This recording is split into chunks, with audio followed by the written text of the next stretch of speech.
So you want to own a ranch? Thousands of acres, cowboys on horseback, cattle under a big sky, a private lake somewhere out on the back 40. You picture sunrise coffee on the porch, watching your investment grow. That's the picture the movies sell you. Here's what the listing never shows you. The well pump that burned out last Tuesday. The $40,000 fence line the spring flood washed out. The hay bill that landed the same week cattle prices dropped. 3 years in, and you still haven't touched a dollar of profit. Every cent you made went straight back into the land. Ranching is one of the most misunderstood businesses in America. From outside, it looks like freedom. And from inside, revenue shows up once or twice a year. Expenses show up daily. The biggest variable in the whole equation is the weather. The weather answers to nobody. Some ranches genuinely make money. Some quietly bleed their owners dry while looking great on paper. And some destroy people who never saw it coming. By the end, you'll know exactly which kind you're likely buying. Ranch is used to describe about a dozen totally different businesses. A cattle ranch raises beef.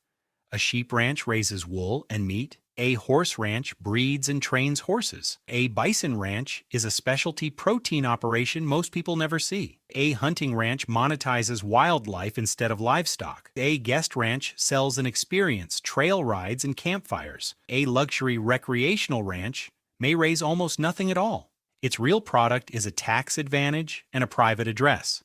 These businesses share a zip code and some fencing and nothing else. A Texas guest ranch is basically a boutique hotel with horses. A Montana cattle operation fights global commodity markets every day. This script focuses on the classic cattle ranch. The one most people picture. The biggest single cost of a ranch is not the cattle or the equipment, it's the land itself. That number swings from cheap to almost incomprehensible depending on where you buy. The national average for pasture land sits around $19–20 an acre. And Wyoming farm and ranch real estate runs around $1,000 an acre. Far west Texas land can go as low as $616 an acre. There's a reason that land is cheap. Austin and the Texas Hill Country run $7,000 to $30,000 an acre. Colorado's Front Range near Denver runs $15,000 to $50,000. In those markets, farm value and real estate value have completely decoupled. You're not paying for what the grass produces, you're paying for the view. Say you want a real cattle operation, 200 to 500 cows. In Wyoming, you might need 20 to 30 acres per cow. Running 500 cows there needs 10 to 15,000 acres. At $1,000 an acre, that's 10 to 15 million for land alone. Cheap Wyoming land looks like the obvious smart play against pricey Texas land. But cheap land is cheap because the grass is sparse. Brutal winters mean 5 to 7 months of feeding expensive hay. Cheap land quietly forces you to spend more on everything else. In Texas Hill Country, a cow might only need 2 to 8 acres. You're closer to markets and it costs less to operate per animal. Lesson 1. Price of land and profit from land are different numbers. You close the deal, you think you own a ranch. What you actually own is an expensive piece of dirt with the sign taken down. Before it earns a dollar, you have to build the whole operation. First, fencing. A standard barbed wire fence runs $8,000 to $13,000 a mile. A 15,000-acre ranch has 60 to 80 miles of perimeter. Add interior cross fences for rotational grazing. Fencing alone can run $300,000 to $600,000. Second, water. A deep agricultural well costs $8,000 to $25,000 to drill and equip. That pump needs power lines or solar reaching across miles of pasture. Large ranches need several wells. Budget $50,000 to $100,000 for water alone. Third, working facilities. You can't vaccinate, sort, or load cattle without a corral. A proper steel corral runs $15,000 to $50,000. Add a hydraulic squeeze chute for veterinary work, $10,000 to $15,000 more. Fourth, storage. 900-pound round bale feeds one cow for about 3 days. 500 cows through 5 winter months needs roughly 25,000 bales. A real hay barn to keep it dry runs $40,000 to $150,000. Add worker housing, equipment sheds, and gravel roads. A raw property can eat $500,000 to over $1 million just getting ready. None of it generates a dollar of return yet. Now, the part that actually eats the livestock, a bred commercial cow, already pregnant, runs $2 to $3,500. In 2025, calf prices hit record highs, peaking near $480 per hundredweight. A herd of 500 commercial cows runs $1 to $1.5 million. Now add bulls, roughly 1 per 25 to 30 cows. A basic bull runs $3,500 to $5,000. A bull with documented genetics can run $10,000 to $50,000 at auction. Faster gaining, higher grading calves earn $50 to $100 more per animal. But bulls get hurt, get sick, and come with no warranty. Total livestock investment for 500 cows runs $1.2 to $2 million. Unlike a warehouse, your inventory breathes, gets sick, dies, and escapes. Next, the equipment, the fleet that never stops breaking. You need at least 2 tractors because one always breaks at the worst time. New utility tractors run $60,000 to $120,000 each. Quality round hay baler runs $25,000 to $40,000. Heavy-duty trucks for pulling trailers run $55,000 to $85,000 each. A gooseneck livestock trailer runs $20,000 to $45,000. A common rookie mistake is buying every piece of equipment new. $200,000 financed can mean $3,000 to $4,000 a month in payments.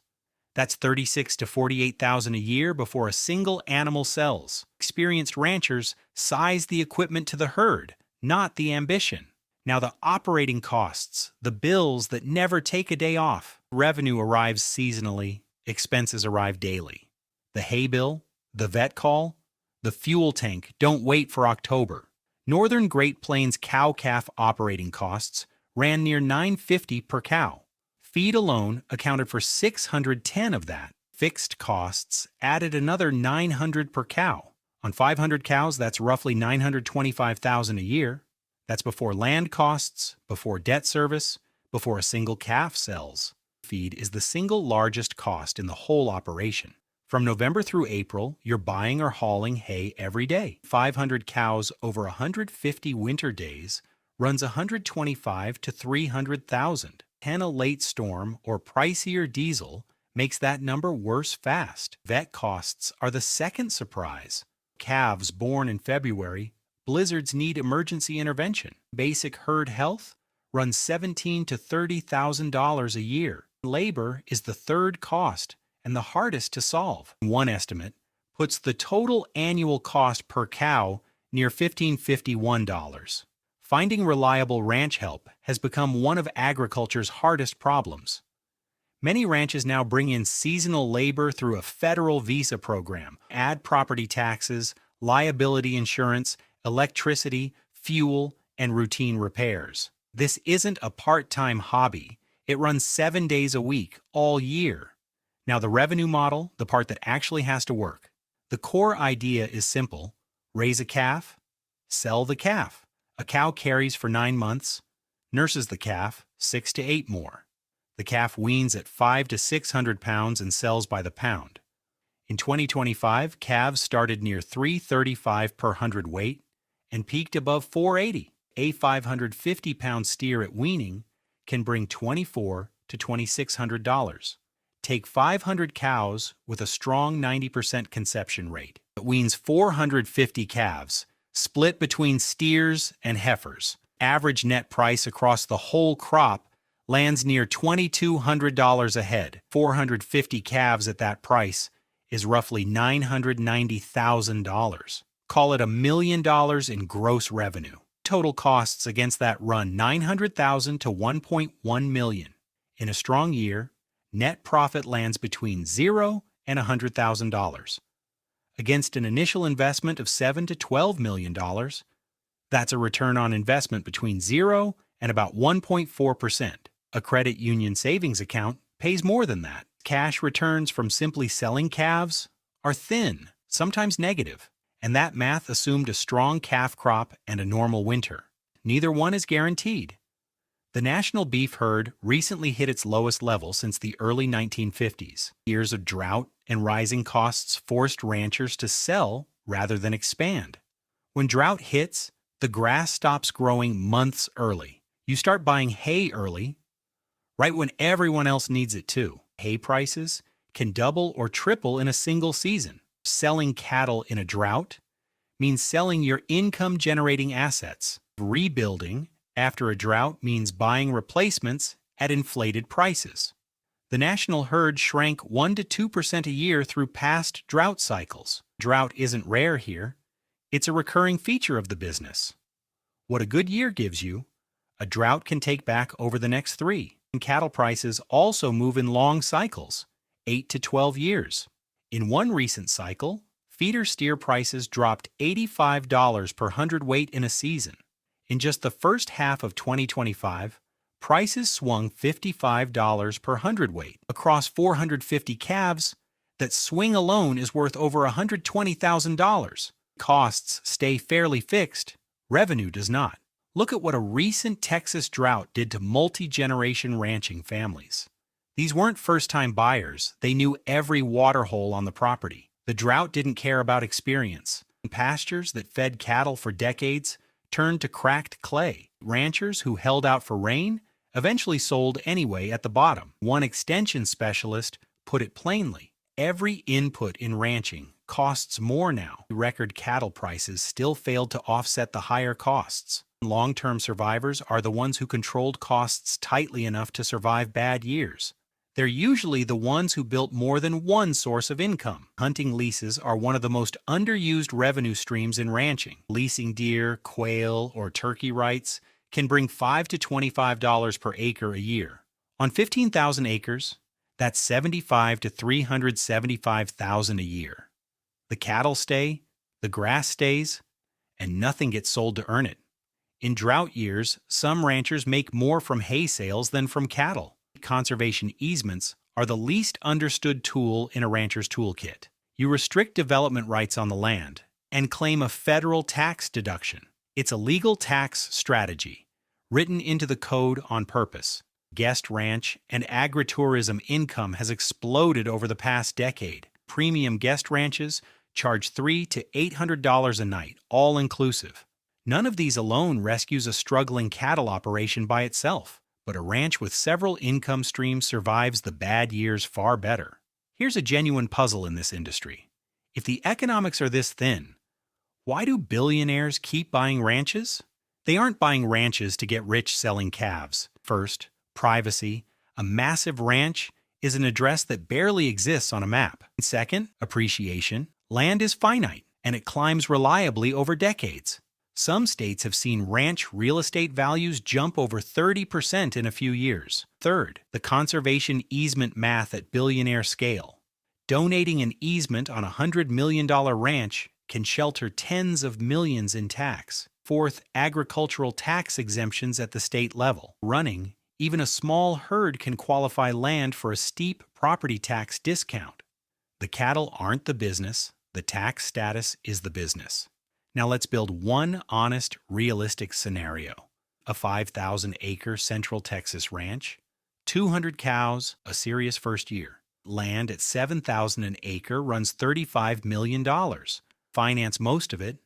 Annual debt service lands near $1.4 million. Fencing and water upgrades add $300,000 up front. 200 bred cows and 12 bulls run $500,000 to $600,000. Equipment for the operation runs near $250,000 used. Total capital deployed, including lands around $37 to $38 million. First year operating costs for 200 cows run about $212,000. Assume a strong calf crop, around 170 weaned calves. Gross calf revenue lands near $374,000. Net operating income before land costs comes to about $162,000. That's a real profit on the cattle alone in a strong market. But against a $35 million asset and debt service of $1.4 million, the cattle operation covers roughly 11 cents of every dollar owed on the land. That's why ranch return on assets typically runs just 1 to 3%. The land is simply too expensive relative to what it can agriculturally produce. But that same land is likely worth more in year 5 than on day 1. At 4% annual appreciation, that land gains roughly $1.4 million a year. That's almost exactly what the debt service costs. The cattle cover the bills, while the land quietly builds equity. The cattle pay for the privilege of owning the land. The land is what actually builds the wealth. Now, the two honest scenarios side by side. The good year, 500 cows, 90% calving, strong markets. Average net price across the crop lands near $2,300. Total calf revenue comes in near $1,035,000. Operating costs run $900,000. Hay was cheap, fuel stayed flat. Net profit from the cattle alone, around $135,000. The land appreciates 4%, adding roughly $2.8 million on paper. In the bad year, a spring blizzard kills 60 calves in 2 days.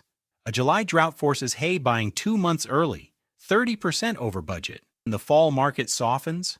Steers bring 320 instead of 400. Total calf revenue drops to around $720,000. Operating costs climb to $1.1 million with the extra feed. Net loss from the cattle operation, roughly $380,000. The land shows no appreciation at all this year. The gap between those 2 years is over $500,000. That gap comes almost entirely from weather and market timing. Two things no rancher can control. The difference between building wealth and going broke isn't intelligence. It's cash reserves, diversified income, and never selling the land in a panic. The cattle are the cover charge. The land is what makes you wealthy slowly, through appreciation and tax efficiency. Can a ranch make you rich? Yes, it genuinely can. Just probably not through the cattle, and not on the timeline you imagined. The romance of the ranch is real. The economics of the ranch are complicated. The people who thrive here hold both truths at once and plan around them.